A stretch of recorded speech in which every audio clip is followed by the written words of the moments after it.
du côté de la JSF de Shivon Thompson, hein, l'intérieur jamaïcain de cette formation de Fos-sur-Mer qui réalise une excellente saison et qui peut faire des ravages dans les raquettes. Ductey avec la planche, un petit peu court mais le rebond est offensif. Et la finition main gauche qui n'est pas au rendez-vous. Deuxième rebond offensif. Et cette fois-ci ça rentre. Cette fois-ci ça rentre. Ligne de fond. Ah, dommage, la finition n'est pas au rendez-vous pour Hanswine. Et derrière la contre-attaque est plutôt facile pour Garland Green. L'énorme dunk. Peut-être pour réveiller un petit peu les Nantériens.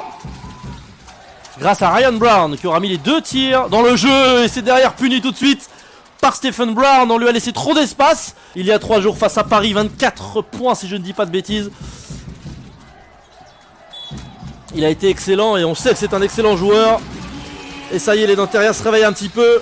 Et en forme des 2 côtés du terrain. Bah derrière, faut qu'il le voit. Il l'a pas vu. Il a pas vu son coéquipier derrière Green. Mais on ne lui en veut pas. Puisqu'il finit derrière de bien belle manière. Joli 5-0 pour démarrer ce deuxième quart-temps du côté de Fos-sur-Mer. Justin Bibbins.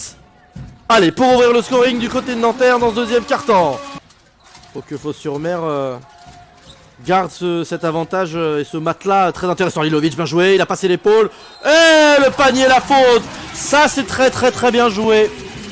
Et bien, réponse peut-être déjà dans quelques minutes. La perte de balle des Bayers sur cette mauvaise communication. Et derrière le N1 de Keith Hornsby. Une meilleure possibilité de finition avec sa main droite. Bien joué. Hornsby, compliqué. Mais ça rentre pour Keith Hornsby. Bonne défense à l'intérieur des Bayers. Stephen Brown avec Green à l'intérieur. L'énorme dunk, ligne de fond de la part de Garland Green. C'est le deuxième chance pour les Bayers. Cette fois-ci c'est à Fomama, c'est encore court. Deuxième rebond offensif. Deuxième possibilité. Mais qu'est-ce que c'est que cette défense? Que s'est-il passé du côté de Nanterre? Ils ont totalement arrêté de jouer. Mais il n'a pas vu le retour derrière en défense.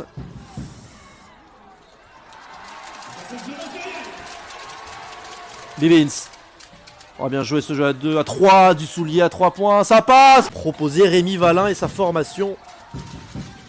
Stephen Brown, accélération, la vitesse est bien joué, la finition, justement, de Shivon Thompson. Le Portel, plein d'enjeux dans ces matchs, bataille pour l'avantage du terrain en playoff, bataille pour le maintien. Il y a des avantages à aller glaner partout.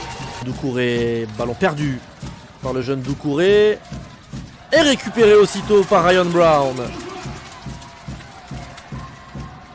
Oh, c'était dur ce qu'il a tenté, mais c'était bien suivi. C'était par Thompson, il savait pas trop quoi faire.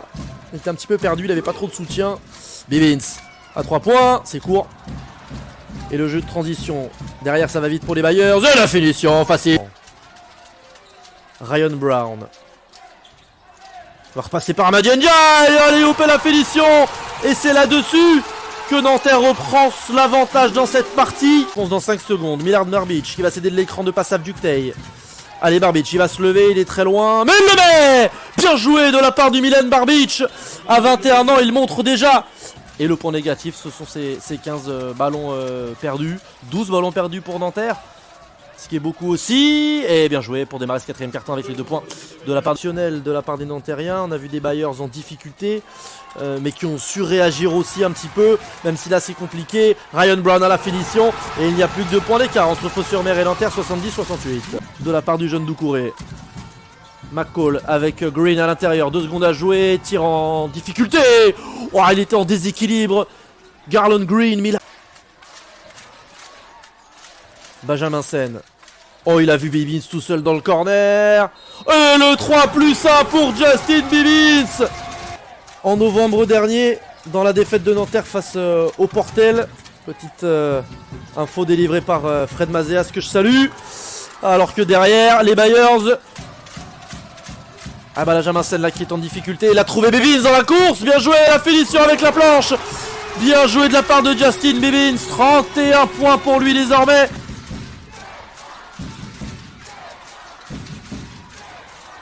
Oh, l'interception! L'interception et la finition derrière! Scénario que l'on n'avait pas du tout prévu. Attention parce que c'est pas terminé, le jeu qui continue. Le tir à 3 points raté, c'est terminé. Nanterre s'impose 93-88. Oh, on n'avait pas vu venir ce scénario.